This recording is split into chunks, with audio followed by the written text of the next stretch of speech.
typical lively Friday morning in Dr. Annie Liu's English translation practice class. Today, she had planned another engaging session using ChatGPT to help her students sharpen their translation skills. Dr. Liu was eager to see them dig into their work, though she knew that by Friday, their minds often drifted to the weekend.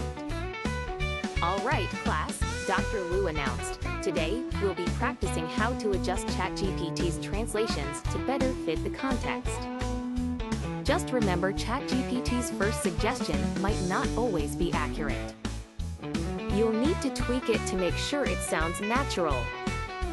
In the back row, Mark was already drifting off, fiddling with his phone. Like always, he was more interested in shortcuts than taking the time to refine his work. The first phrase of the day was a simple Chinese sentence: "He's as awkward as a hot potato." Mark, barely paying attention, quickly copied the phrase into ChatGPT, grinned at the result, and submitted it without reading it over. Dr. Liu was making her way around the classroom, checking each student's work. When she got to Mark, she raised an eyebrow at his translation. She read it aloud, and the class burst into laughter. "He is as awkward as a burning yam." Mark looked confused. "What's wrong? It's close enough, isn't it?" Dr. Liu laughed and shook her head. "Mark, when was the last time you heard someone say they were a burning yam? This isn't a barbecue hot potato is an expression for something awkward or uncomfortable in English."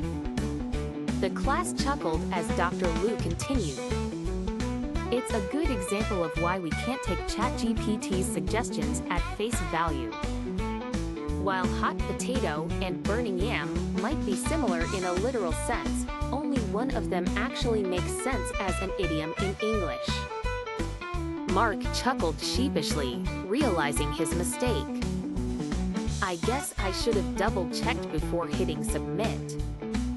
Dr. Liu smiled, handing back his paper.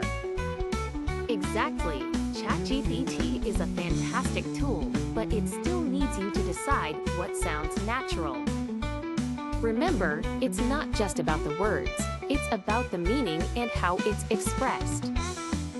For the rest of the class, Mark paid closer attention, even asking ChatGPT to explain idioms before choosing his translations. By the end of the lesson, he'd finally learned the value of careful review and interpretation. And from that day on, anytime a student's translation didn't quite hit the mark, Dr. Liu would smile knowingly and say, "Sounds like we've got another burning yam situation here."